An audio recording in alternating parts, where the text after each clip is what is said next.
Cette configuration est un schéma de traitement complet comprenant l'alimentation, le système de concassage, le système de broyage, le pré-traitement de lixiviation, la lixiviation et le traitement d'adsorption au charbon actif, la désorption du charbon chargé d'or, l'étape électrolytique et le système de recyclage des eaux résiduaires.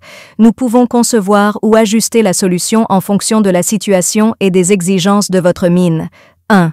Système d'alimentation plus de concassage. La pierre d'or brute est alimentée dans une grande trémie via une excavatrice. Il y a une goulotte d'alimentation sous la trémie pour alimenter le matériau dans le concasseur à mâchoire de manière uniforme. La trémie peut être fabriquée sur le site de la mine à la demande du client. Le concasseur à mâchoire a concassé la roche de 340 mm à moins de 100 mm. La sortie du concasseur à mâchoire est transportée vers le concasseur à mâchoire fin suivant par un convoyeur à bande. Le concasseur à mâchoire fin concasse la roche de 60 mm à moins de 25 mm. La sortie du concasseur à mâchoire fin est transportée vers le prochain tamis vibrant par un convoyeur à bande. La taille du gravier est supérieure à 25 mm et reviendra au concasseur à mâchoire fin pour être à nouveau concassé. La sortie plus petite de 25 mm va à la trémie de stockage avant le broyeur à boulet via un convoyeur à bande. Ensuite, transporter le gravier fin de 0 à 25 mm vers le broyeur à boulet par un convoyeur. Il y a également un alimentateur à vibration électromagnétique sous la trémie. Il sert également à tamponner et à alimenter le matériau de manière uniforme. Deuxième système de broyage. Le broyeur à boulet broie le gravier fin en poudre fine pour libérer l'or intérieur des roches. La sortie du broyeur à boulet va à l'hydrocyclone pour la classification. Ensuite, il renvoie le gros sable au broyeur à boulet pour le broyage à nouveau. Pour s'assurer que le rendement final du broyage peut atteindre 90% de moins de 200 mèches, 0,074 mm. Troisième système de séparation par gravité fonctionne 24 heures sur 24, capacité d'entrée de 25 tonnes par heure.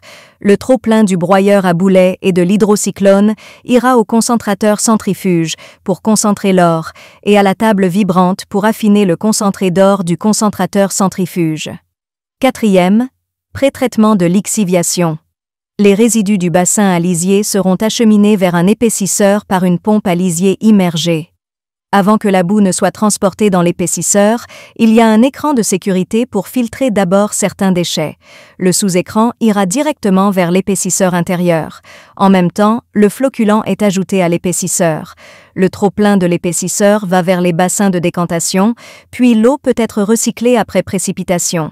Le sous-écoulement de l'épaississeur s'écoulera dans un réservoir de mélange. Ensuite, utilisez une pompe à lisier pour pomper le matériau dans 2 réservoirs de lixiviation. Les produits chimiques associés doivent être ajoutés en conséquence ici. Quatrième, traitement de lixiviation et d'adsorption au charbon actif. 7 réservoirs d'agitation par adsorption à double turbine avec charbon et souffleur Roots fonctionnent pour les réservoirs d'agitation par adsorption. Cinquième étape de désorption et d'électrolyse du charbon chargé d'or. Les concentrés d'or seront transportés vers un écran de sécurité.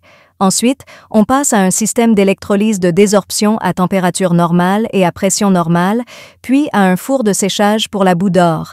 Enfin, le four de fusion de l'or a fait fondre la barre d'or.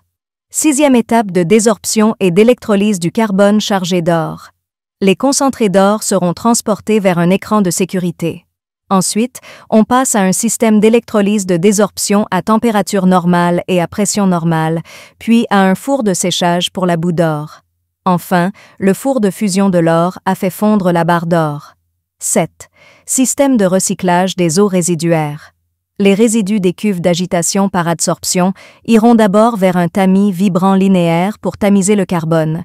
Le tamis inférieur va dans le réservoir ou l'étang inférieur, puis est pompé vers l'étang ou le réservoir à cône géant par une pompe à boue.